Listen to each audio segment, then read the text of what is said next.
All right, everybody. Thanks so much for jumping back in and coming back to see us. This is Women's Bodybuilding for Real, and I'm your host, Sheena Oleg, IFBB Pro, Women's Bodybuilding, and I have a very special guest on today. We've got my girl, PhaRose. Is it PhaRose or PhaRose? It's Pharaohs. PhaRose. We got our girl PhaRose in the building, and I'm excited to bring her on and share her story. She is a bodybuilder based out of LA, and if you haven't seen her in the news lately, we're gonna get into it. We're gonna bring you to tea. So, um, tune in, buckle up, let's get after it. We're gonna jump right in. Pharaohs, why don't you tell us a little bit about yourself and, um, you know, what's everybody clocking you for? What's going on? So I am a bodybuilder, and so I am a bodybuilder out here in California. But what's going on right now, everybody is getting on me because of the hot topic of where do trans athletes belong in sports? Hmm. So for me, I'm a bodybuilder. I transitioned in my mid-20s. I transitioned at 24 from male to female. So I went through all of the puberty phases as a boy. So I went through all the testosterone phases as a boy.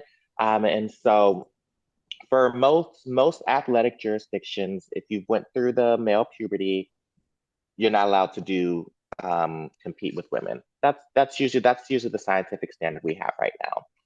So for right now, everybody's kind of getting on me because I am a female participating in the men's division in bodybuilding. I don't I don't really know what the big fuss is about because bodybuilding, you're judging based on whether they got the form or not. Hmm. However, everybody's kind of getting on me on that. There's some people are saying I don't belong. Some people are saying I don't even belong with the federation. I belong in my own little like league. I don't know where I'm going to get the money to start that league from, but that's what they're saying. So right now, what's everybody's big fuss is because a girl is playing with men. Okay. I definitely want to jump into that a little bit more because, in the current state of politics and in, society that we're in now, I think that it's very layered. I think that it's very textured. I think there's a lot of nuance. And I do come from a background of as an athlete, as a collegiate athlete, even in particular, and now as a professional athlete in the women's bodybuilding division.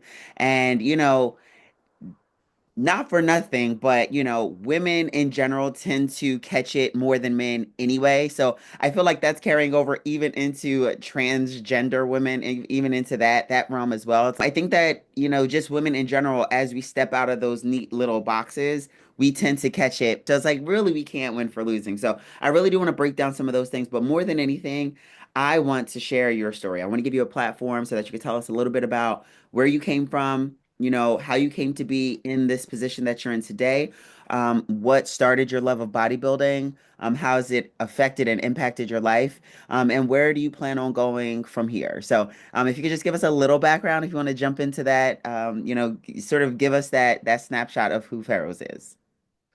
Yeah, so there's a lot that comes with me. So just being trans right off the bat, a lot of people think that it's like we just wake up and we just say, you know what? I'm gonna be the other sex today, or I'm gonna be the opposite gender today. That's not how it works.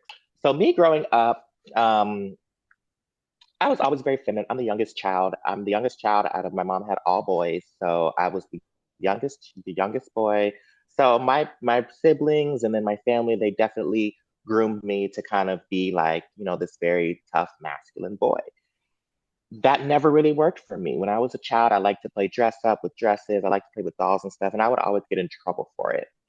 So I was actually acting. I was into arts. I was very big into arts and singing. My mom got me a karaoke machine. I was very big into this stuff. And then it got a little bit to the point I was getting a little bit older. I was about 7 years old. And then my dad kind of like put in my brain that I can't be doing this stuff. I can't be singing and acting and dancing and stuff like that because I need to be a man and men play sports. I'm pretty sure back in that was probably like 2003, women were playing sports too. So I don't know where, I don't know, I don't know. I didn't know sports was just a boys only thing. I don't know where he got that from, Right. but that's what happened. All my brothers were in sports. They did basketball, football, stuff like that. So, I said, I'll try out basketball with one of my brothers. So I tried out basketball. Um, and then like I didn't like it as much as acting, but it got to the point to where it was too much. It was either, I had to go to the theater for this, and then, my other brother had to go over here. So I had to kind of pick one. I had to pick a side. Whether do I want to be over here with dancing and acting, or do I have or be over here with my sport with playing sports with my brothers? So to make it more convenient, my dad suggested that I go ahead and play sports with my brothers. So I had to let acting go. So I really lost that entire side of me that I was figuring myself out. And now it's kind of morphing into this man that they all wanted me to be. Hmm. So that's really how things kind of like, that's how my fitness journey really started. So going into high school and stuff, I started doing track. I love running. So I found a passion for track and I fell in love with that. Let's go So track, that's, track by track. Let's do yeah, it. Yeah. yeah. Cool. So that's where everything came from. That's where my passion just came in for fitness. So I had a good fitness background. I completely lost touch with anything of my art side or my feminine nature because my things were very strict. I grew up in my dad was a supervisor police officer. So I grew up in a very, very strict household. We had to keep up a family image. We couldn't do certain things. My Mm, dad's also Jamaica, so he's very homophobic. So yeah. anything that could come off as gay or feminine or anything like that, nope, he took that out at a very early age. Hmm. So it Now, do wasn't you feel like until that it really just the beginning of you sort of masking over who you genuinely were? Or do you feel like you really developed some of these other characteristics and traits that your family and that your father and that your brothers may have, wanted more for you and wanted to bring out more for you? How do you feel like that really sat within you? Was it genuinely sort of like lost touch, or was it something that was sort of always there at the back that you were like maybe missing, or you decided to put that out of your head completely? it was a genuine disconnect. It was a genuine disconnect. I loved what I did. What I did was I also went to private school. I went to a private Christian school, so it kind of reinforced everything that my dad put us through. Mm-hmm. Especially, well, I guess put me through because I was the only feminine boy growing up. I was the only feminine one. I was the only one that liked playing dolls and like watching, like Gossip Girl and all of these like, very feminine TV shows. So it was a complete disconnect. But you were around all brothers, right? So where do you think Yes. that came from? Which is a really important question because I think a lot of people try to find the root cause as if something causes you to be trans or causes you to be gay, bisexual, asexual, any of these things. I think that, people tend to look for a root cause for it instead of, this is who you are and this is who you've been. And yes, maybe there is an element of nature versus nurture to the point of your dad trying to sort of, nurture it out of you, right? Nurture that femininity out of you. But if you were around all boys, if you came from an all boy like group of siblings, and you had your father, around and he was, very sort of, stringent or strict, where do you think that came from? A lot of it was both nature and nurture. Hmm. So growing up, I knew at a very early age. I found out about pornography at a very early age. I think I was like 5 years old. Hmm. That's when I saw my first pornography video. So I knew at a very early age that on the binary scale of male and female, there were different sexual organs. I remember my first time seeing a vagina, I was like, whoa, I want that. Like, I like that. I absolutely loved it. I wanted that on me. I remember I looked at myself and I was like, why do I have this thing down here? Like, So why you why can't I identified have with that? something different than was, organically or, naturally on you, or that, you were sort of like labeled with, right? Like I think there is a bigger discussion, right? Perhaps for another episode, but I think there is a bigger discussion that people really need to understand, when it comes to sexuality, gender, these social constructs in terms of gender and specifically in particular. You are assigned a gender at birth based on your genitalia. It has nothing to do with your personality, if you're feminine, if you're masculine. You're a tiny little newborn baby. You don't even really have shape in this world yet. You don't have an idea of yourself or perception of yourself. Whereas gender as the social norm, the construct of gender, you would look at somebody and say, oh, that's a man or oh, that's a woman based on not even seeing their genitalia, but looking at, the eyelashes or the makeup or the hair or the muscles, right? And I bring that up to say, if your concept of masculinity or femininity, right? Who's a woman and who's a man? Who are you going to call these terms? Is as frail as a strip of lashes or a coat of lip gloss, you have a real issue. And I think that it's something deeper than that. And I think people really have to understand how that really lands in the real world, right? So you were assigned male at birth. They don't know you from a can of paint, really, right? You grew up with all brothers and this, very strict sort of militarized father figure, yet you still like dress up. You still like, playing in makeup or wearing shoes or wearing, watching feminine, shows, which to a degree is kind of silly because that doesn't necessarily make you a woman, right? As many people will attest, just because you are feminine or just because you watch these movies or doesn't make you a woman, right? Yes. However, by doing all of those things, you tend to call me feminine, which is what we assign to women, right? So it's a slew of sort of confusion a lot of times, and I'm glad that you are sort of bringing light to this and that people are actually able to see and experience somebody in the real world, and sort of like break all of those, like misheld conceptions. So, um, I just wanted to share that because I think that Yeah. that's really funny because like, as somebody who didn't really understand who they were, you're assigned male at birth, but you look at or see something that you identify and you don't have any true exposure. It's not like somebody's saying, "Hey, this is the genitalia that you want," or "This is the genitalia of a woman." You look at it or you see it, and for whatever reason, you identify with it. So tell us a little bit more Yeah. about that and how that sort of plays into, your story.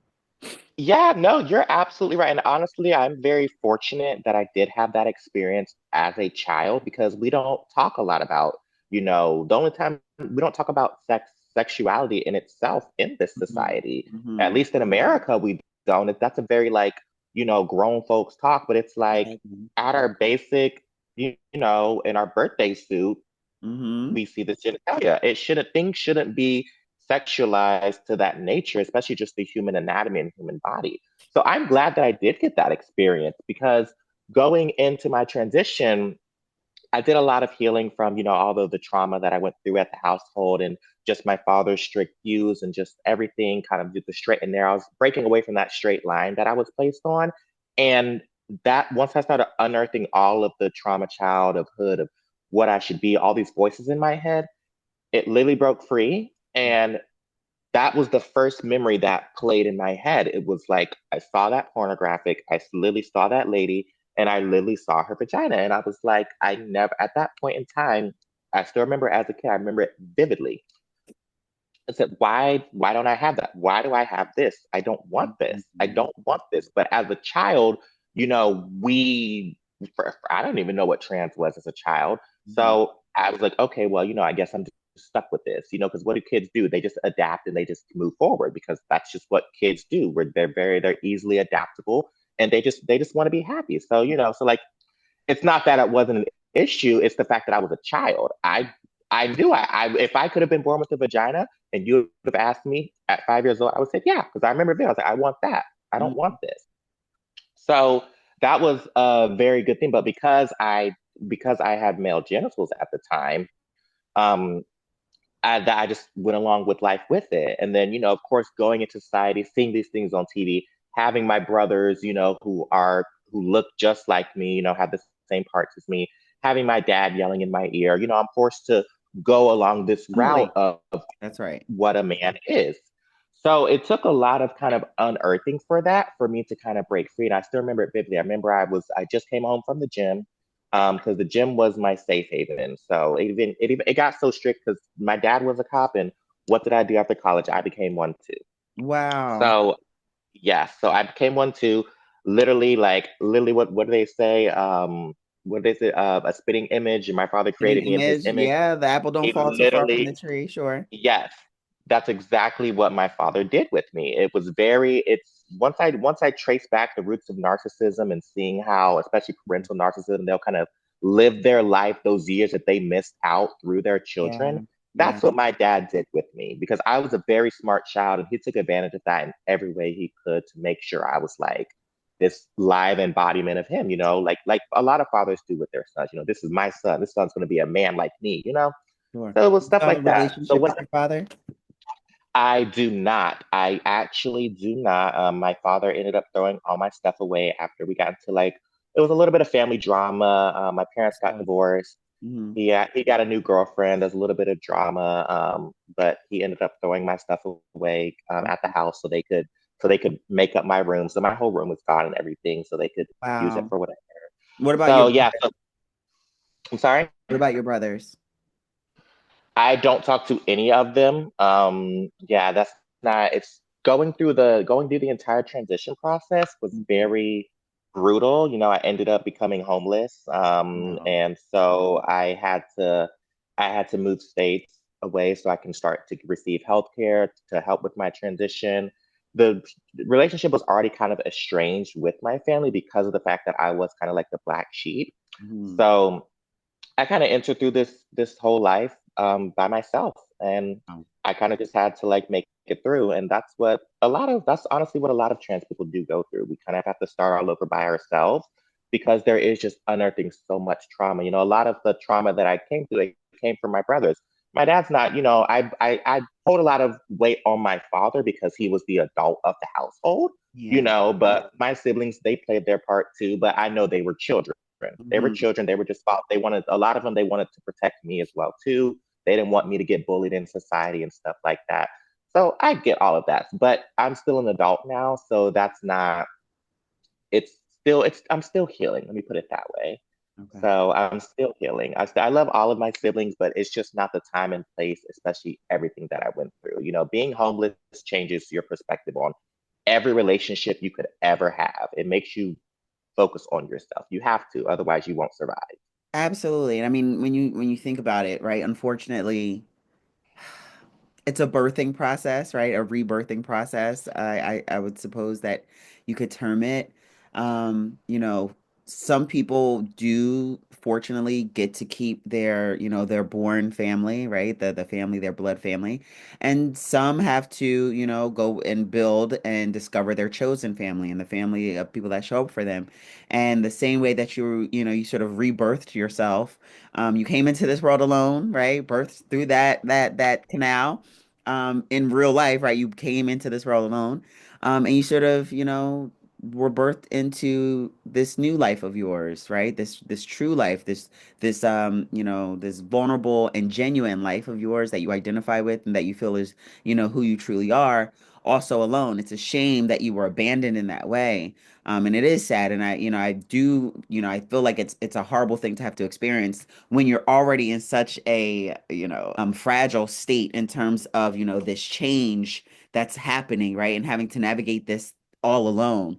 And I think that people have to really think about that, think about their friends, think about their family. If anybody is experiencing this, if anybody is discovering different parts about themselves, like, to be a real support. But ultimately it's sort of like a mirror image of your life as a human baby being born, and then now coming into your trans self and like really discovering and unveiling your true self. And I think that's beautiful in a way. I think that it's also true to say that there's definitely going to be a lot of healing that you will continue and have that to continue to do, that you have to do and continue to do.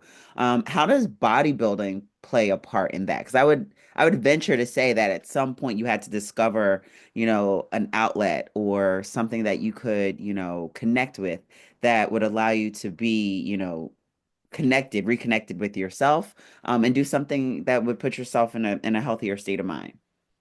Yeah. So going into kind of like my entire like healing process, like I said, I did become a police officer like my father.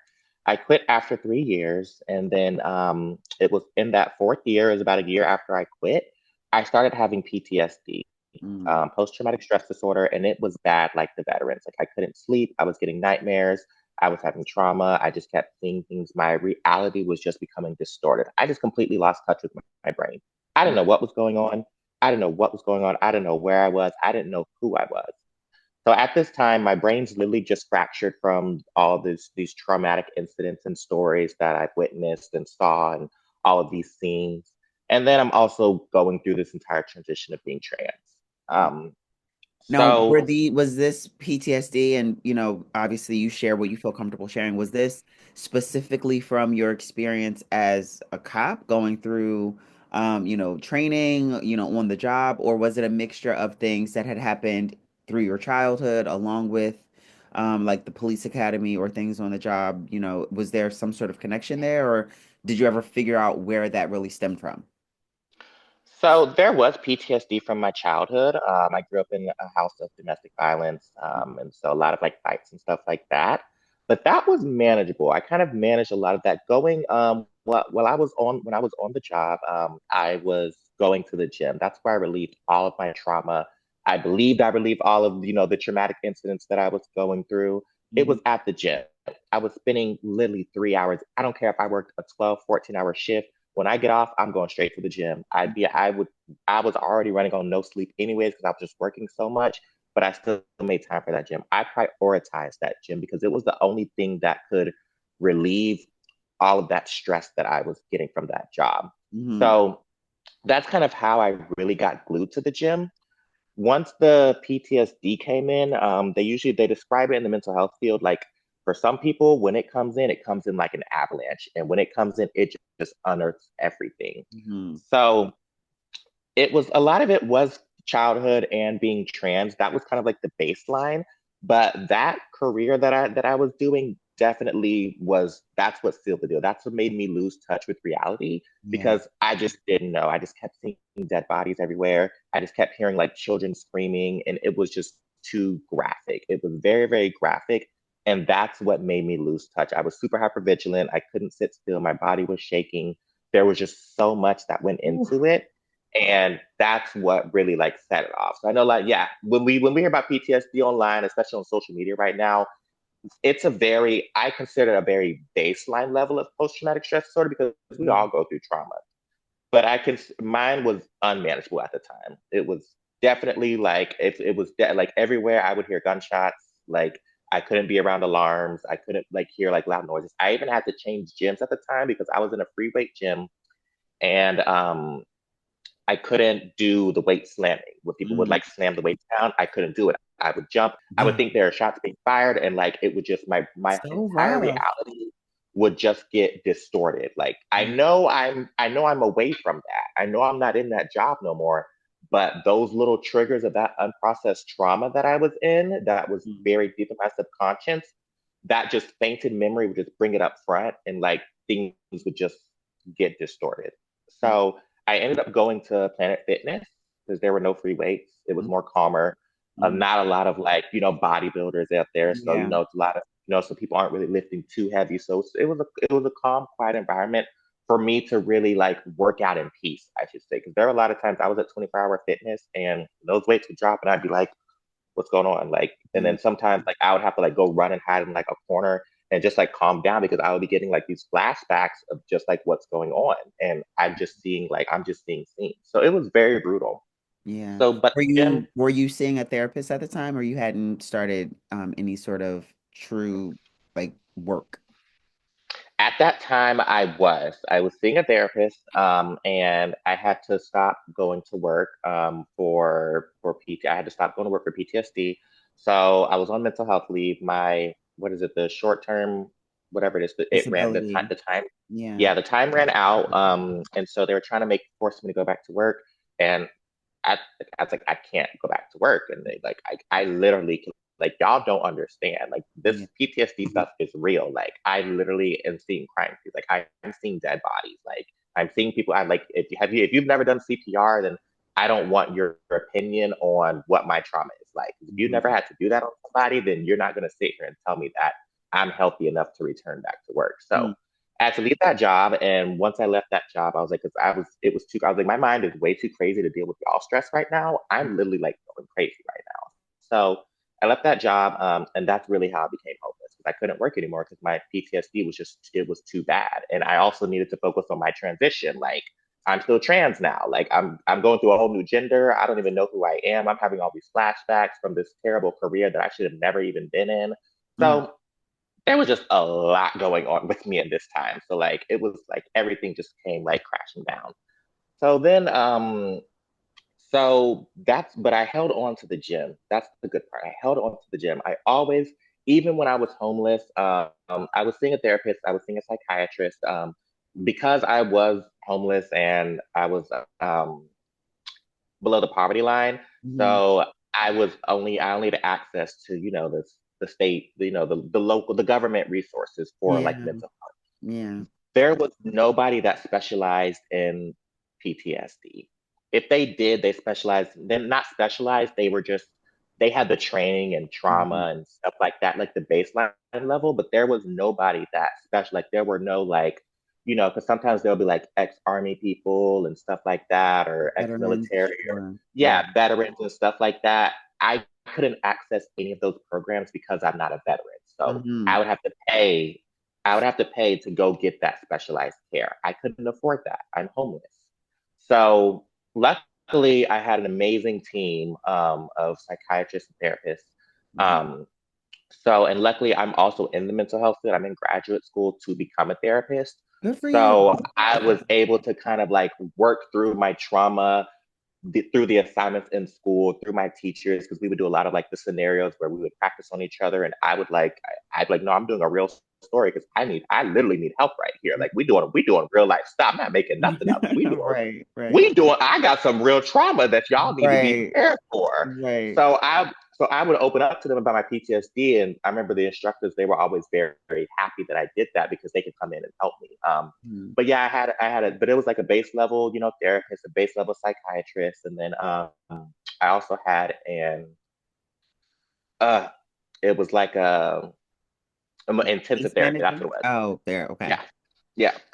So I also had an intensive therapist that I saw weekly, and so there was a lot, and it was more so of like me updating them and then them updating me and us trying to do our best to try to navigate this PTSD for me to try to get me into a better mental state while also helping me transition, while also trying to figure out how I'm going to get out of this homelessness. And Mhm. there was just a lot going on. Now, you So, were still in California at this time, or you had moved yes, states away at this point? I was in California. You were still in I California. was Okay. in California. Yes, yes, no, yes. I moved here for for all of like my healthcare and everything I had Oh, to. okay. That was the only way, yeah, because as we can see right now, Florida is not the best place to receive trans care.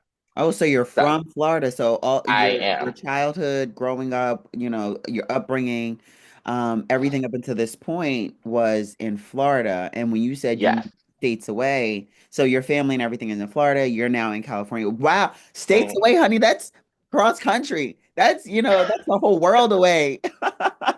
I'm thinking Yes. I'm thinking you drove a few hours and drove into another state, but like you flew cross country and you landed in California and you had nowhere to go, nowhere. Did you know anybody? Did you sort of just like I pick yourself up and just drop yourself in California because that was your best chance at what? it was my best chance at a new life, at a Wow. new happy life. I had to That leave takes all so of much bravery and confidence. And, even though, it may not have been at that time confidence and self-esteem and sort of this like, faith and belief in yourself, but like you did, like you had that faith and belief in, there had to be something better. That takes so much bravery and, a will to live. And I have to commend you for that. I mean, that is very commendable. And that is, I think I think people take it for granted, how resilient people in your shoes and people who have come through a lot of trauma and issues and things growing up, how resilient you are and how, just you refuse to quit, right? Like that relentlessness for a new life. Um, it had to be scary. I'm sure that there was some level of excitement because, maybe there's something else better on the other side of this, but you drop yourself in the middle of California and now you're homeless. Did you go to a shelter? Were you like surfing? Did you go to, a hospital, an emergency room? Like, what happens when you decide to leave your life behind? So yeah, a lot of it, I had to find a lot of strength through my old trans sisters from, back in the 80s in New York and Mhm. those how reading their stories and how did they pretty much start over? Because I know for me, there were too many with my PTSD, there were too many memories attached to Florida. So I had to start over, with regardless. I also needed access to healthcare and surgeons and hormones and stuff like that, which I could only get. It's over here in California, it's free. Mhm. It's free in California, especially in Los Angeles. All that transgender healthcare is free. Yeah. So so I came here, and I kind of just fought my way through the system. I Mhm. fought my way through the system. The system is very crappy. It's not Mhm. the best. We all know that. And there's a lot of people, they say we don't know why, but we know why. It's because where is this money going? That was my experience. Mhm. So I did a lot of work by myself. There's a lot of waiting lists and everything like that. I'm not a sit around type of girl. Right. I'm not a sit around type of girl. I need money. I got to go to the gym. I need to work out. I got to get my life together. Like this isn't something like I'm just like giving it. No, I need to get my life together. I came here for better access. I came here for a better life, and I came here to start over. Right. So I had to get myself together. So I did do some couch surfing. I did all like I did some couch surfing. None my PTSD is too bad for all of that. Yeah. So after it's like the second or third person I stayed with, and these were all people I just met randomly, Mhm. literally just met randomly. And so I ended up moving. I was like, I had enough money saved up to get me a tent, to get me like some little minor stuff. So I put my stuff in a suitcase. And then I moved and I lived on the sidewalk. I literally lived right Wow. on the sidewalk. And while I was on the sidewalk for a couple months, and then I got the idea to start TikTok. Mhm. So I started TikTok, and once I started TikTok and sharing my story on there and like my way of life, that's really what gave me the support that I needed. That's really when like my family came in, my chosen family came Mhm. in. So they were kind of there with me, and I explained it to them too. I was like, I can't. I've tried shelters. I can't do the community style shelters because my PTSD was too bad. Yeah. I couldn't do it. It wasn't functioning enough. I wasn't functional enough to do the community style. So I needed a private room or a more private shelter as well too. Um, so that's why, and a lot of them, they understood, and so they kind of helped me out. They helped me out a lot, and so that was where I was able to finally like breathe. I was Yeah. able to finally just breathe, because at that time it was very, very rough for me. Um, but luckily, I was still going to the gym. I had my little Planet Fitness membership. Planet Fitness was open 24 hours a day. That's where I went. I did my schoolwork there. I logged into the Mhm. Wi-Fi on my laptop because I was still in school. I was not dropping out of school. So it's not like I didn't give up on anything. I was still in graduate school. I What? was I was pushing through. I was pushing it through. I Girl, was wait a second. Wait a second. You're telling me you are still in graduate school through homelessness, literally living on the sidewalk. Like when you think of the homelessness and we think of like tent city and the homeless, the homeless epidemic in California, in LA, that's where you were, and you're still doing schoolwork, you're still handing in assignments, you're still yeah. being on. I had to keep my sanity right. I had to. It was the Okay. only I thing that kept mean, me going. listen. You I already had right to. there. You already beat out so many of these other people that might have something to say, that might have an opinion, that might have, this closed, bigoted way of like, listen, I don't want to hear what nobody has to say because people have dropped out for less. People have stopped for less. People have literally abandoned their dreams for less. And here you are, resilient, like just that's mind blowing to me. I just have to say. So also make sure that you shout out your TikTok so we can make sure that we connect people with your TikTok. Yeah. Oh yeah. No. Yeah. It's at the Madam Physique, and literally Okay. and it's Madam without an E, so Mm, TheMadamPhysique, yeah. and everything Talk about everything is there. relentless and resilient. Relentless and resilient. That's just the two words that keep coming up for me because I just don't understand how it could really be possible. Along with, all of the mental health struggles that you were also experiencing. Like, people might have an opinion, people might have things to say.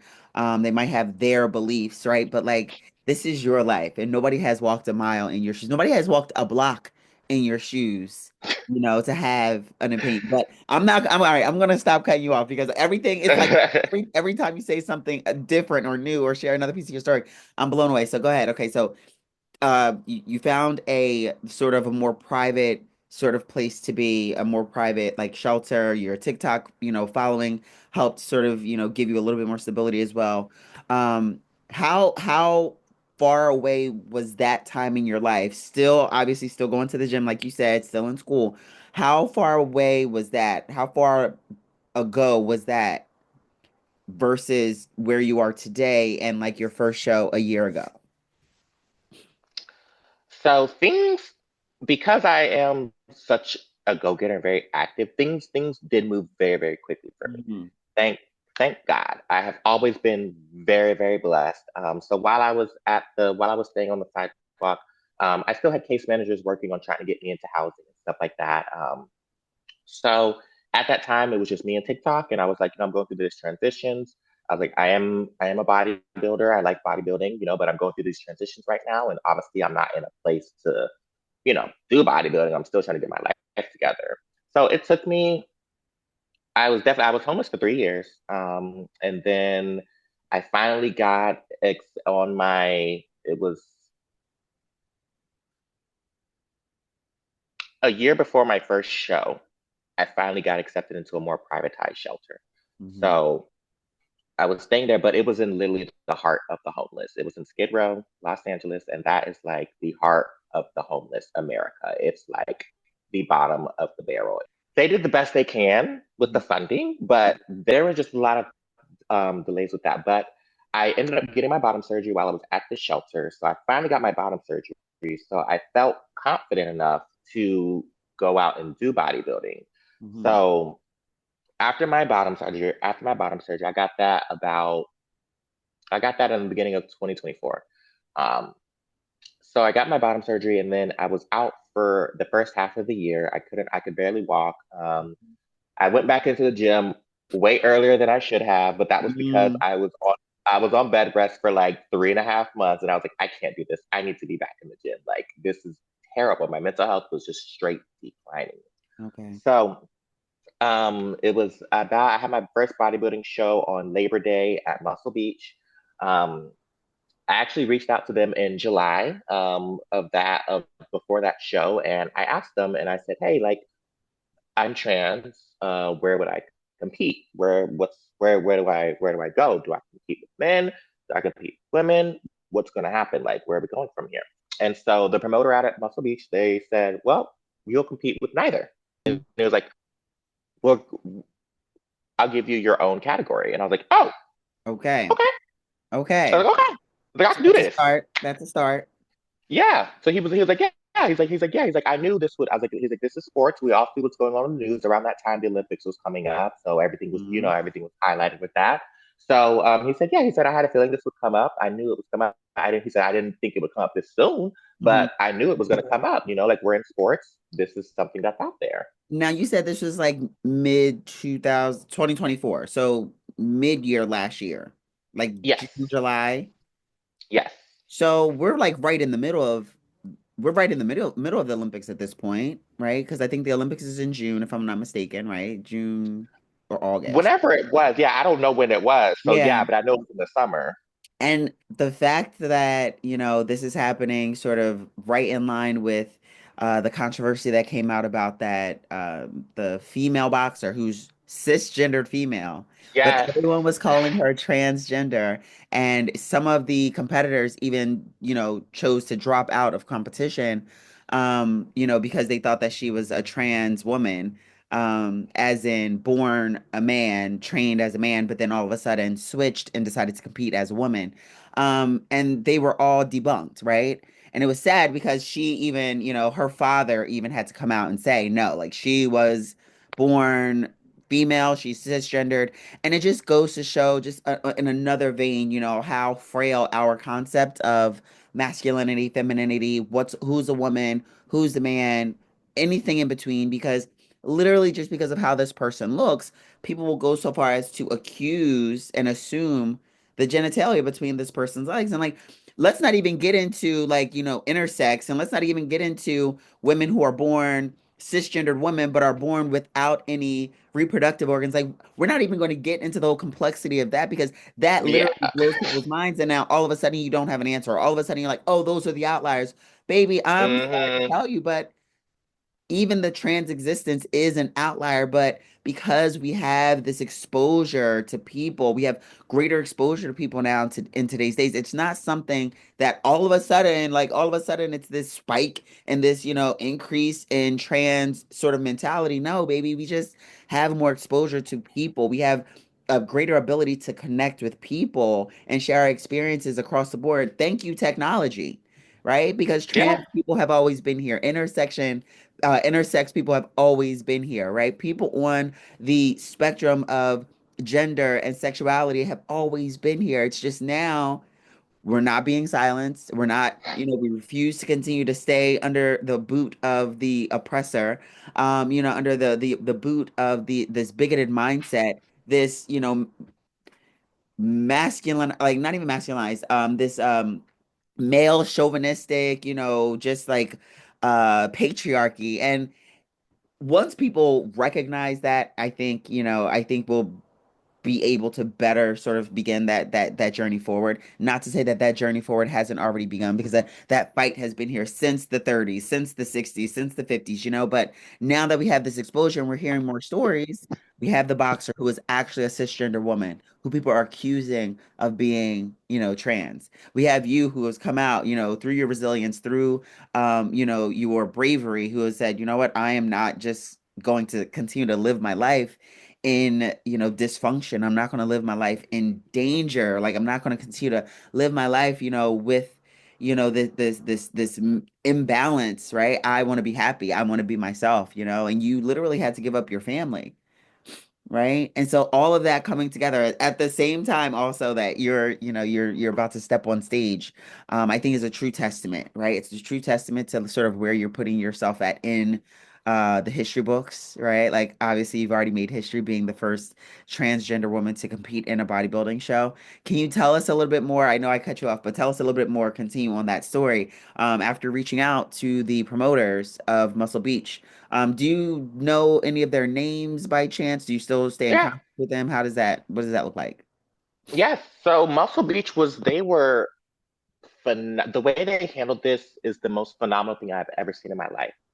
The promoter's name is Joe Wheatley, and he has been the promoter for the last 24, I think this is going to be the 25th year.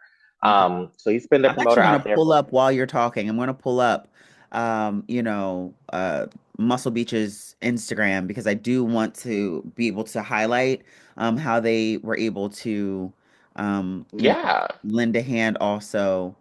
Um, Let me see. We had Muscle Beach. So you can continue talking. I'm just gonna pull this up. I'm gonna pull up some pictures. This right here is yes, Joe Wheatley.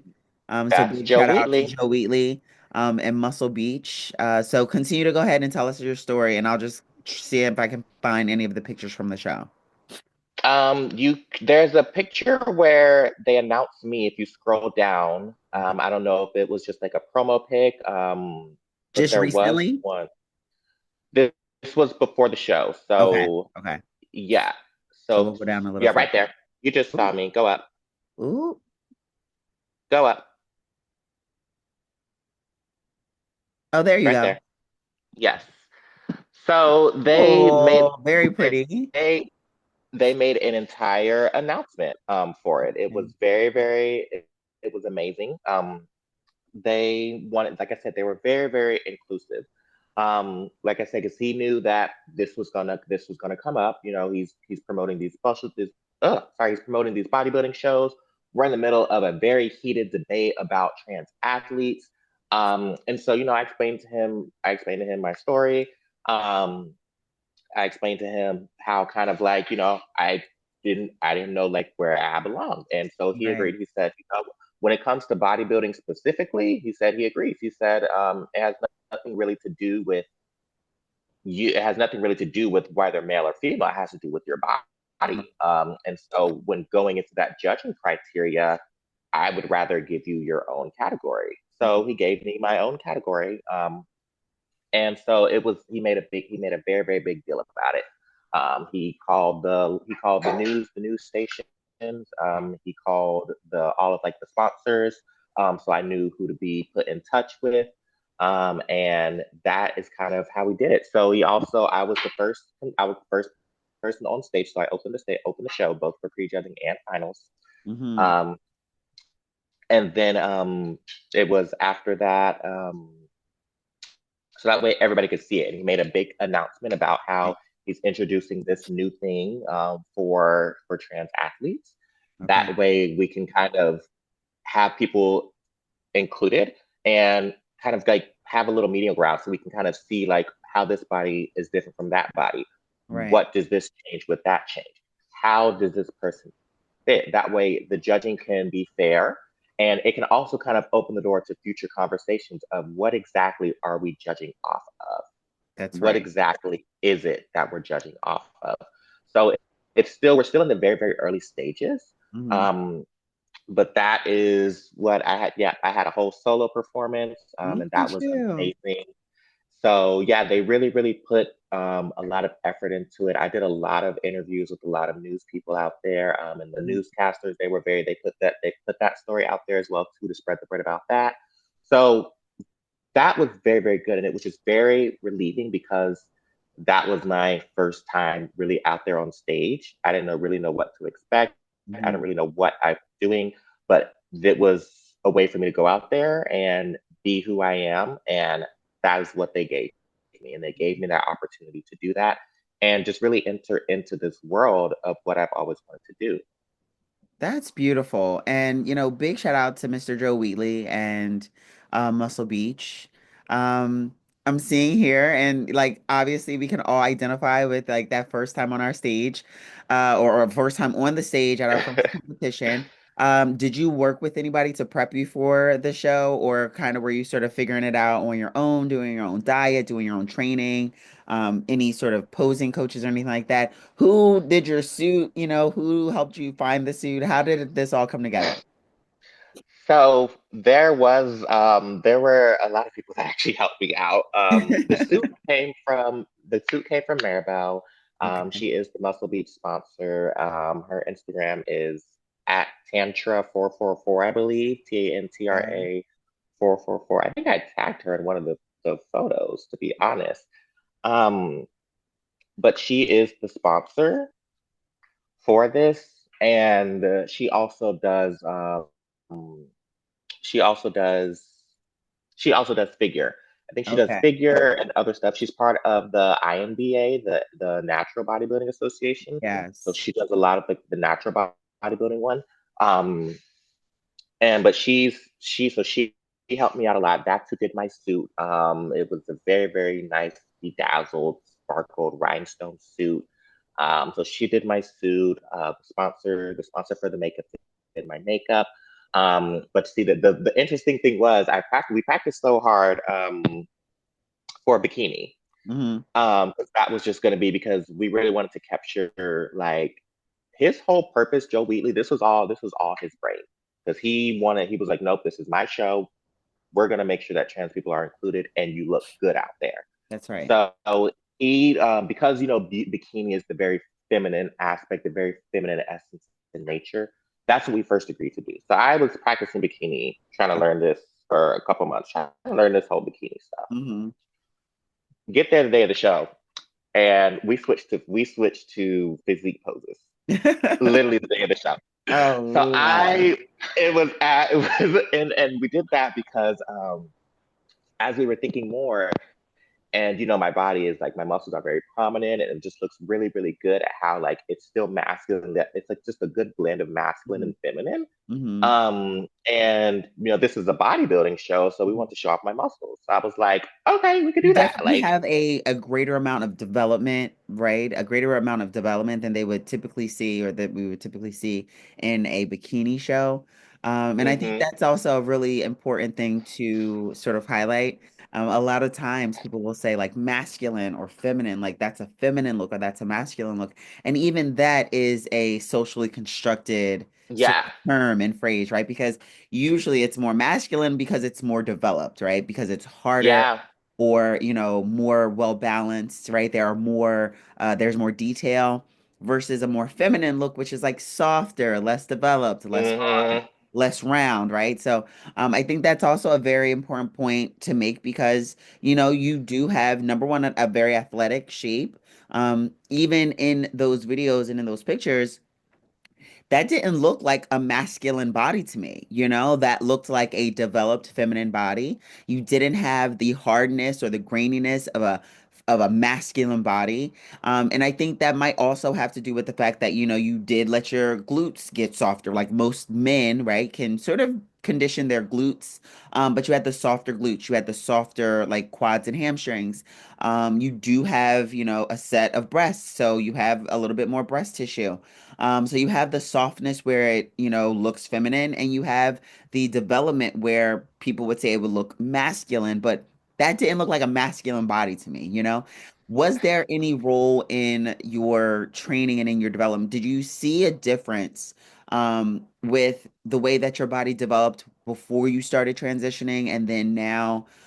Once you are on the medicines and the protocol and the different sort of hormonal sort of management that you're using now since the transition?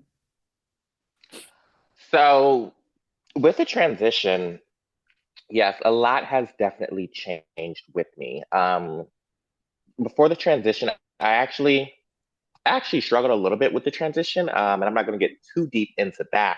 Hmm. But I actually struggled with anorexia for a little bit because I personally felt I was too big. I was too big. I was very, very muscular, and the hormones they do break down the muscle if you let it happen because they make your skin softer and they kind of Hmm. change the way that the cells carry all these nutrients to your muscles and also the way the fat deposits on your body. So it will kind of break down the shape a little bit. But me personally, my own mental health, it wasn't fast enough. It wasn't, I still looked very, to me, I consider very manly. Hmm. Also, at that point in time, wasn't I wasn't fully aware of athletic women. I wasn't really aware of like their shape and how they looked and how kind of like muscles develop no matter what gender you're in. We all got shoulders, we all got thighs, we all got glutes, Right. we all got abs, we all got like nothing, none of that changes. It doesn't matter whether you're male or female. You got big shoulders, you got big shoulders, but we all have the same muscles, we all have the same Hmm. tissue. It's just a matter of, shaping and development in the gym and, fat, where's your fat man and stuff like that. So so I broke down a lot of muscle, one because I was starving myself. So I broke down a lot of my body. But once I got a little bit healthier, and then I started like dieting more, especially getting ready for my show. I was eating a lot and just getting all prepped and stuff like that. And I was just so happy. It was easier for me to gain my size back, not my muscle strength specifically. Hmm. I'm still working on my muscle strength, but it was way easier for me to gain the size mass back. So I gained a lot of my mass back. And so that kind of definitely shaped in how I had to train. Changed a lot of like my training regimen and how I could kind of build muscle. The hormones do make it way harder for me to build muscle. I can get the mass, but I'm still right now. I'm learning how to kind of learn where the new fat deposits are, so I Hmm. can kind of learn how I need to cut. So that's something I'm still working on with dieting and also exercise and stuff like that. That's something I still am working on the hormones with because, as you can see, yes, my legs are softer, my glutes are softer. A lot of things are softer on my body, and a lot of that is from the hormones. Hmm. So, still trying to see how that's going to Yeah, I mean, place you're in. still ultimately like very much a newborn in this new body, Yeah, right? So you're yes. you're just about a year, in, and not even a year, because if you did early 2024, I mean, we're just now early 2025. So unless it was like January, February, you're not even quite a year yet. So I do want to commend you on that. And it is going to be a journey. Like, and not even from the transition part, but as a new competitor, it's going to be a journey learning your body, learning what how to condition it properly, what measures to take when it comes to conditioning, how to diet properly, because all of our bodies, no matter who you are as a competitor, everybody has like problem areas or areas that are a little bit tougher to condition, areas that, are a little bit slower to develop. Some people can't develop their glutes as much or can't develop their shoulders as much or as quickly. And it takes a very pointed effort to learn your body. So definitely just want to give you a little, bit of encouragement there. Just, continue to love on yourself and really learn yourself, and that will come. The posing will come, the sort of fluidness and sort of really understanding and being aware of your body, that body awareness will come. So that's something that we all struggle with just across the board in this brotherhood, sisterhood, fraternity of competitors. So that is something that we're all connected with for sure. Yeah. Yeah. Good. No, thank you for pointing that out because that's kind of why I got in here because I was like, y'all like to show off your bodies. That's why we're in bodybuilding. I like to show off my body. I like so now it's kind of like just trying to bridge that gap. So that's really Yeah. what I'm doing now. So like, yeah, that's really kind of what I'm trying to do right now. After the show, I reached out to the NPC IFBB. I let them know what we did over at Muscle Beach. I gave them the information. I sent them the articles. I sent them pictures, and I said, "Hey, this worked out really, really well. We all see what's going on right now in the news with trans athletes. Basically, how are we going to move forward from here? How are we going to move forward from here? Do you like the idea of adding a new trans division? Should trans athletes compete? Where do I stand? Where do I stand? Or should I just go compete where I'm most comfortable with? Do you remember who you Um, reached out to in the NPC IFBB? Was it a direct person, a direct line, or was it just like the info line? Like, how did that work? It was the contact line for the NPC and the IFBB, and they replied. They replied within 24 hours, Hmm. and then they said that they're not adding any new divisions, but thank you for your interest. And so that right there to me meant that I I I personally felt like they didn't even want me there. Like it was just like thank you for your interest, like but sorry, like you're excluded. Like it was very short. It was very abrupt. I still have it. I should pull it up, but that's gonna take me a little second to pull it up because it's like down at the bottom. But yeah, it was like they're just like, yep, the NPC is not adding any new divisions at this time. Thank you for your interest. That's it. And I was like, okay, So that was the end of that's last year, right? So if it was yeah. after Muscle Beach, that was the end of last year. That's quite interesting considering that they literally just added a new division called the Fit Body They division. literally just added a new. They literally just added a new one. They literally just added it. Yeah. Yeah, we're So they clocking were. that. We're clocking that, right? So Yeah. with Yeah. that response, you did wind up competing in an NPC show. How soon after you got that response did you decide to do the NPC show? Was it Muscle Contest? Yes. Yeah, So after I got that response, I'm not gonna lie, I was kind of shot down. I felt kind of rejected. I felt like anybody would be, right? not even I felt like I wasn't even being heard or being considered. Like, and it's like we all see the headlines. You can't, if you're in the fitness industry, you see the headlines. Like, you can't not say you're not seeing what's going on. Mhm. So, for you to be the number one bodybuilding federation in the world, and you have a competitor like me reaching out, just trying to get some clarity. Like this is really this at the iconic Muscle Beach, and they just add a new trans category. Like, hey, like this thing worked out really good. Like, if you like the idea, cool. If you don't like the idea, no. But however, where do I compete in? Because I'm trying to join now. Like, I want to expand. I want to, show off my body to the world and to other people and other competitors as well too. So your So goal wasn't necessarily to sort of transform or revolutionize the NPC. I mean, that would have been great if they, sort of caught on to that idea and sort of jumped on it. But ultimately, you were just trying to figure out as a person, as a competitor, as somebody who is enthusiastic about bodybuilding, where do where do I go, right? Like where do I register? Which place do you put me in? Where do I fit? As a competitor, would you say, or was your goal to sort of usher in this new sort of time in the NPC IFBB? it wasn't necessary to usher in this new time with everything going on in the news, and I explained that and I said all that to them. So where am I supposed to go?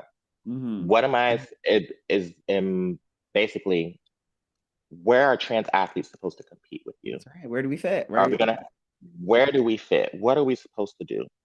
So I'm guessing they took it as, let's add an entire new division for trans people. Well, one, it's not even a division. It's not even a division. It's just a gender slot, Mm-hmm. just like male, female, trans.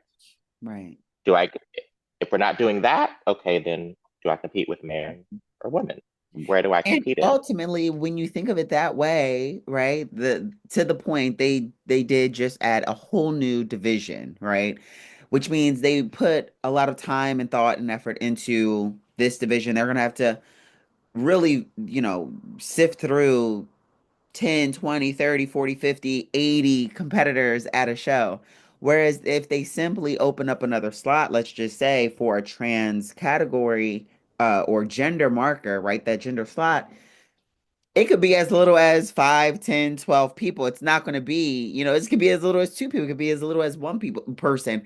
It really would depend on like who showed up. The same way that you sort of plan your show for a category, and then whoever shows up, that's sort of where you put them, sort of in the order. That's who's on stage. If they simply open up a trans category in terms of that slot for that division, men's physique, women's bodybuilding, bikini, um, who knows how many athletes they might have? They might have additional athletes, which, ultimately, if you do it right, you would allow access to this whole other population of people who deserve to have access, right? And I think that's really what it's about. It's about having access and exposure. But like, it's not as if they would open up this category and have 150, 300 girls that are going to be competing. Like they're going to have to manage and have to manage the logistics for this whole brand new category, which they're seeing that now, right? I mean, they opened up this brand new category, and I want to say at that very first show they had like 50 competitors, if not more. Yeah, Okay, so that's yeah, interesting. Okay. yeah, yeah. You It's registered for the show, like you heard back from the NPC. They said no, we're not going to do it. You decided, or you found the next show, which was Muscle Contest. Take us through how all that transpired. I waited for the new year to start so I could get my NPC card. Um, and so going on the NPC card, your data has to match what's on your ID. Mm-hmm. So my ID says male. So when I put that in there, and then syncing up with the to enter for the contest for the show, it's under your NPC number and stuff like that. So it defaulted me to men. Mm-hmm. So I was like, okay, well, I guess I'm because if I wanted to join women, I have to create a whole new profile. I have to pay the whole new fee and everything like that. I'm Mm-hmm. not paying all that money for that. So I joined with men. I joined And with the your gender marker on your license was male, right? So yeah. that would have meant if you try to go with the category or the division that sort of matched your uh outward appearance, you would have to get your sex marker changed on your ID. Not that that wouldn't be, a possible thing because I know that people have done it, but ultimately you did and you followed the rules, right, or the path with which the NPC, the IFBB, sort of the federation, had already established, right? And so now you are a outwardly appearing woman, right? You are a transgender woman. However, because you are licensed and because everybody else who may not accept you as a transgender woman, they categorize you as a male, you're going to compete with the men in that category and in that show. Where did the idea of covering up your breasts come from? Was that something that they required you to do, once you registered, once you got your number? How was that experience? So that was for me personally. I didn't want to show off my nipples. My nipples are enlarged. And my areolas are way bigger than a male's areola, and I didn't want to be naked on stage. I Mhm. didn't want to be naked on stage. Mhm. I know with bodybuilding, we're stripped down a lot in bodybuilding, but it's not nudity. I That's didn't right. want to go out there showing nudity. I thought the best way for me to, especially competing with men, obviously they need to see the chest, they need to see the chest muscles, stuff like that. So the best way for me to do that and still be presentable to a public audience at the Fit Expo, I needed to cover up the sexual parts, which would be my breast. So that's where that came from. That came from me out of a sign of respect. I'm not gonna. I'm if I'm gonna do this, I'm gonna do it by the book. I'm gonna do it right. I'm Yeah. not gonna be messy about it because I just want to be on stage. I That's just want really to it. compete. You just wanted to compete. Now, when you went to register the day of the show, did you have any pushback? Was there, acceptance? Was there pushback? Was there like confusion? Or was it a smooth process? How did that all go? It was a very smooth process. I told them I was trans. Mm. They looked at me, and I look like what I am, a girl. And so when they found out that I competed, that I signed up with like men, they're like, oh, they thought I did on accident. And I said no, I said I'm a trans competitor. And then they said, oh, Here's your okay, number. so I guess I'm good. I guess I guess we're good. I'm gonna go on stage. I'm gonna go have fun. Finally, we're good. Okay. And So what that's about like backstage? Did you have a team with you? Did you have friends with you? Were you by yourself? Did you have anybody that you were familiar with or that, provided any sort of support? How was your experience backstage? so backstage. I was by myself. I first got there, and the person who let me in, they didn't want to let me in at first because he was like, "It's all men back there," and I was like, "I know I'm competing with them," and he was like, "What are you talking about?" He's like, "What are you talking about? It's Mm. it's men back there." He's like, "Are you here to get your makeup done?" I had my makeup done. I didn't have makeup. I had my makeup done. I had my hair up. I'm not gonna go out on stage looking ugly. I said I'm not competing with men, but I want to be cute out there. Like I'm a trans Right. woman. I'm a trans woman. It has nothing to do with sex. It has nothing to do with that. I just happen to be competing with men. That's the way Yeah. I thought. That's the way that when I signed up for registration, that's the way that it looks like they took it. So we're all good. Like this is I just want to go out there and compete. It's like I'm trans. I was like, I'm trans. I'm competing with, that's the sex I was born with. Uh-huh. And he's like, oh, okay. So he finally let me in backstage. Came backstage and like it was literally like it was all eyes were on me. It was like, what's this girl doing? What Right. is this girl doing? It was Right. very, very tense. It was very, very tense. Um, but then they didn't know I was competing. I didn't know anybody back there. I don't even know anybody in California. I'm still new Okay. here.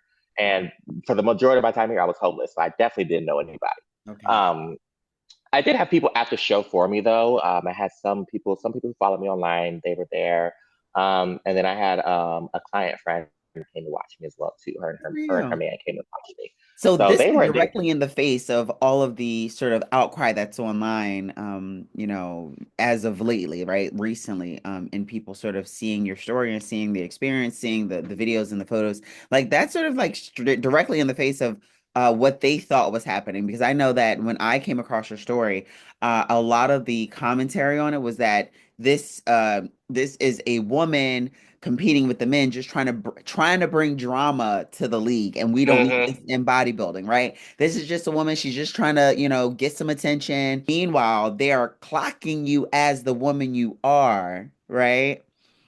Completely unaware of your story, of your experience, right? You have been truthful and transparent the entire time, and I'm just going by the rule books. This is where they told me to compete. I'm not here for the drama. I'm not trying to make it a clown show. Have you seen any of this? Have you seen any of the commentary? Have you been going back and forth with people? How has that experience been since the show? See, because I'm a TikToker, I don't go back and forth with people. I've used Oh, to hate online, so that has prepared me well. I don't go okay. back and forth with people. I Okay. did read the comments though. I read the comments. A lot of my followers was in there fighting with people. They were in there Yeah. fighting. But a Yeah. lot of it just amused me because of the simple fact that a lot of them, especially when it comes to transphobia and hate, they know they can spot a trans person like that. They can spot a trans woman because That's there's the still thing, those right? masculine features. They can spot a trans woman. So reading those comments, like, and reading them all, especially, I was just like, okay, so you can't spot a trans woman. You Mm. can't spot a trans woman. And that is one of the things that really sort of, inspired me to reach out to you and to touch base with you because, I am a trans ally. I am in the LGBTQIA plus community. But I saw it as a complete disregard for you as a person and your story because all of these media outlets were running with this story with the headline "Woman competes in man's category." This is a joke. This shouldn't happen. This is an atrocity. This is a circus. Nobody needs to see that. There are kids in the audience. Boo. The same way that those same kids are coming to a bodybuilding show, they're seeing the women in their bikinis, they're seeing the men with their bare chests and their shirts off.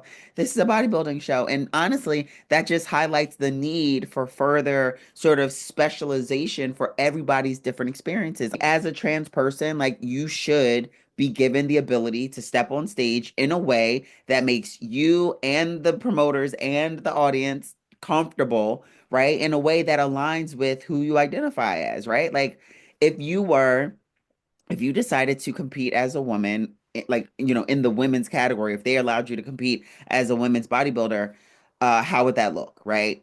You would have to wear a bikini, you'd have to wear the bikini top, you'd have to wear the bikini bottom. If you decided, or if they decided that, okay, we want you in the men's category, this makes the most sense. Do you need the nipple covers? Is that something that would make you feel you like most comfortable? If they don't have, guidelines, then you really are charged with making that decision. And unfortunately, whatever aftermath may come. And that is something that as promoters, they have to be forward thinking about. And that is something that they have to manage. And that's where they were lacking at, unfortunately. And so seeing all of the stories online and seeing all the commentary online, I'm not gonna lie, I'm not gonna hold you. There were definitely a few posts I went to bat for you in because I was like, first of all, like the gag is y'all don't even know the story. The gag is, right? You think right? You think that you are within your realms to make that decision. You think that you have the authority to call somebody a man or a woman or to put them in this nice, neat little box. And the truth is, it just doesn't exist, right? That nice, neat little box doesn't exist. And it doesn't have to because as a person, nobody is forced or required or obligated to fit into a box that makes you or anybody else out there most comfortable, right? And so when people are calling you, oh, like that's a full-on woman. Yeah, she is a woman. Actually, you're walking right into the point and still missing it, right? To be a trans woman competing in a league that perhaps doesn't have a place for you just yet, right? Because it hasn't been carved out. You're doing that, right? You have established that there's at least a need for that conversation. You know what I mean? Hmm. I think that is the one thing that I have sort of concluded from all this. Like, at least there needs to be a conversation, right? Because there are people out there who are very talented, very gifted, very enthusiastic about the sport, and can only progress it even further than where we are today. Yeah.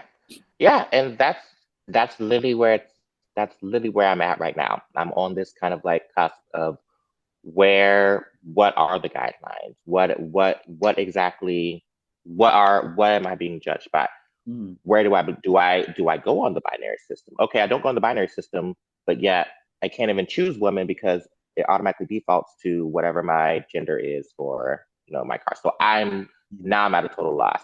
Where do I go with that? Do I even personally feel comfortable competing with women?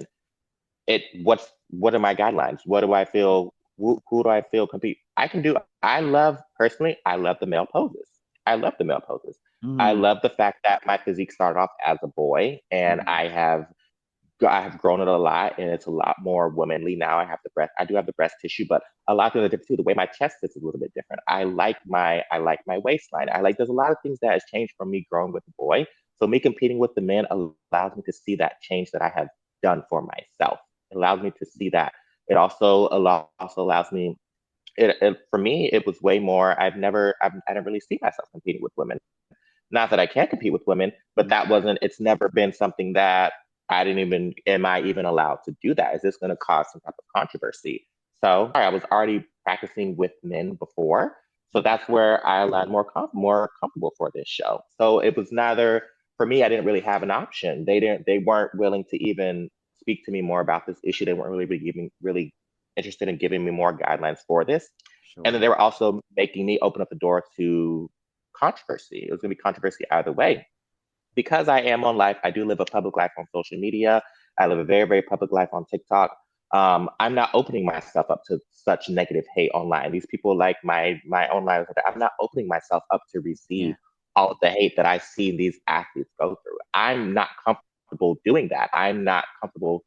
I'm not opening myself up to that door of transphobia, of hate, of getting death threats, of that. I'm not doing that. I'm not opening the door up to making another female competitor feel comfortable, like feeling I'm coming in and stepping on toes and stuff like that. No, I'm not doing that. If I have permission to do it, okay, I'll do that. Hey, look, this is what we're saying. Let's go. This is a competitor. You got to compete. All right, let me go compete with girls then. That's fine. Let me learn these poses. I don't know how to do this yet, but I'll do it. I'm gonna learn. I don't know how to do this yet, but That front I'll learn relax, it. that front relax is a I'll doozy. I'm gonna tell you what, that front relax, it does take some time to get. Um, yeah. but you know what? I think unfortunately, and I appreciate and I respect everything. I respect that mindset. I think ultimately what that's telling, me and anybody else who's listening or watching is that you really are in it for the love of the sport. It's not necessarily like you're coming in and trying to, revolutionize or change or tear things apart, as a lot of this commentary online would have it be assumed. But I think that unfortunately, because you have stepped onto the stage and because you have sort of become this trailblazer, whether that was your purpose or not, or whether that was your intent or not, unfortunately, and because of the society that we live in today, there is going to be a level of controversy and there's going to be a level of condemnation and there's going to be a level of just, straight out, vile hatred, right? From people who are ignorant and ill-informed or uninformed or misinformed. And I think because that is sort of going to be something that happens, unfortunately, that you're going to naturally experience, I think that's where it becomes most important for you to have your friends and your allies and your support system. People like myself and other people out there that are saying, look, we don't know what the rules should be yet, right? And maybe there's somebody out there with greater information, greater knowledge, greater understanding who can come up with a better idea. Like, I believe that you should be able to compete in the sport that you love in. Whether you're a trans bodybuilder, a trans swimmer, a trans basketball player, a trans boxer, I believe you should be able to compete in the sport that you love to compete in. We all have a right to exist. Like, forget having a right to exist. Like, we do exist, right? Like, the fact that we have a right to exist shouldn't even be a matter of conversation. Like, you have a right to exist, you do exist. And for that reason, it's our duty and it's the duty of the people who are running these shows and the promoters and the federations to figure out a way to be inclusive so that everybody gets to do the thing that they love to do, because nobody should be, prohibited because they don't look a certain way. And really, that's what it comes down to. They're telling you don't look a certain way, so you can't do this. Like, you don't look like a man, right? You're perceived as a woman, or you don't look like a woman, or you don't have a marker on your license. Like, it's all very confusing and it's all very sort of double talky in a way.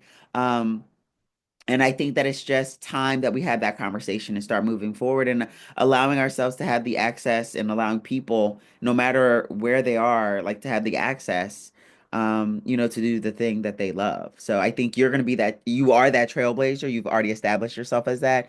Unfortunately, you will, run into the condemnation and you will run into the hate, but I think you've done an amazing job. Um, just within your own community in terms of like locally, because I do recognize I remember seeing some of the posts and there were other trans people that have reached out to you, so I think that's a beautiful thing. Yeah. Yeah. No, yeah. And that's really, it's time for the conversation. And people can try to run away from it, but if you're in the fitness industry, it's gonna come up to you. If it's 100%. not, like, it's gonna come up to you. I've never seen somebody like me in bodybuilding. Mm-hmm. Right now, there are no guidelines for it. There are no guidelines for what is, what are the qualifications for what. So it's time to have that conversation. I was willing to have that conversation. They rejected me. They rejected the idea. They made me feel like I didn't even belong. So why? But you're not going to tell me I don't belong on Mm-hmm. what the number one bodybuilding place in the world. Like, no, like, where else am I going to give off my love? It's Yeah. just what I love, just like every other competitor out there. So let me know the guidelines. That's really all I'm asking for. So I did email them after everything went viral, and I was like, basically like, hey, so that was me.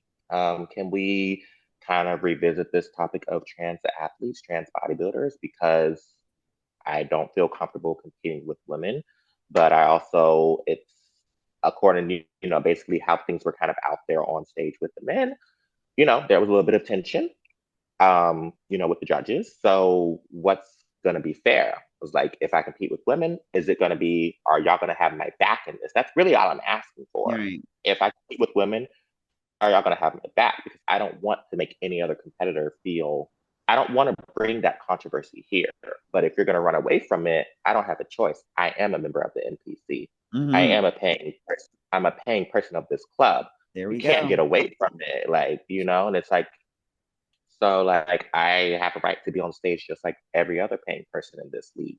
If you want me to compete a certain way, okay, well let me go in there. Let's go in there and let's change all my stuff. What are we Hmm. doing? What are the guidelines here? Because it's like that's really where I'm at now. So it's time to have that conversation. So if it wasn't me, it was going to be somebody else. So it's It's only just a a matter matter of of time, for sure. It's just a matter of time. With all of that being said, do you have any plans for the future in terms of upcoming shows, upcoming, the prep season, maybe trying to connect with a coach? Are you still in school? Are you focusing on school? How does this sort of impact your life? What are the next steps for PhaRose? Yeah, so I actually do. I have a coach. So actually, the person I was competing with that we went viral together, his coach is No reached out way. to me. Yes, and sent me this long, heartfelt message, and it really touched me. And I was like, that's what I want. I was like, that's what I want. I've had other coaches like try to get me and stuff like that. Because I am trans, I'm very particular about who I let in my life, who I let help develop my body 100%. and get me to where I want to be. So, but when he sent me that long, heartfelt message, and it was very like I'm out, it makes me want to cry because it was just very, very personal and deep.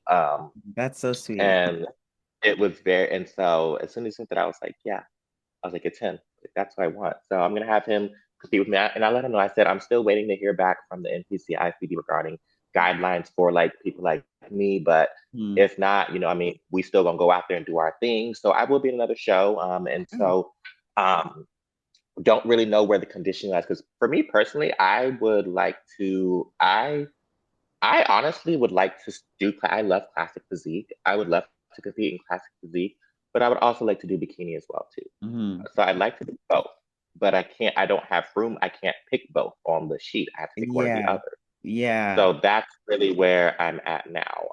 So it's kind of like, so I'm still waiting on them because I really like, I need to know. I really do genuinely love plastic physique. I love plastic physique. Hmm. I like being topless on stage. I like just covering up my nipples and I like showing off the way that my body has developed because I am a trans bodybuilder. Hmm. Um, and then I like bikini because I just love it. I love the bikini. I love the little cute little walk you got to do, and then the whole like You like the the whole presentation, beauty the pose and stuff. artistry Like, of it, for yeah, sure.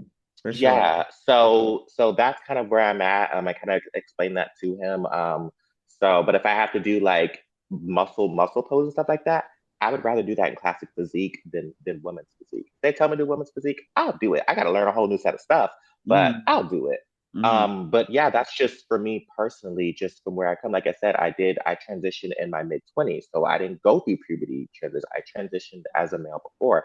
I Yeah. have the muscle mass. I have the different things that I did. I just need some clarity. And Yeah. that's all The I'm trying to structure is do. there. And, yes, I think a lot of what you've experienced and the protocols that you have put your body through definitely has made an impact. So ultimately, you really could kind of take it either way. And I think as you continue to mature in this, this new true body of yours, I think that's also going to make an impact. And there might come a time where, the regimen that you're taking is going to keep you from reaching the level of conditioning you need to reach in true men's physique or classic physique.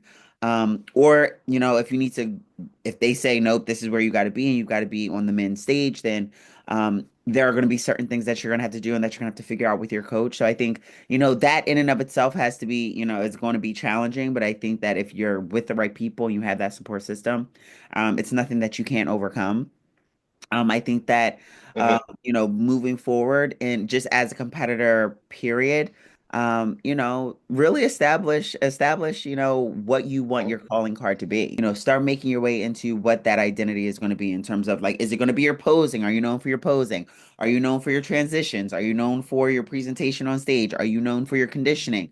Are you known for, the separation in the musculature? Whatever that's going to be, I think most people will be really excited to see your journey and sort of your evolution. I know that I am, and that's why I plan on staying in touch with you and connecting and checking in on you and making sure that you know that you have the support. I'm definitely going to put a lot of I'll put any of your socials that you would like me to share in the information and the details of the caption of the show here.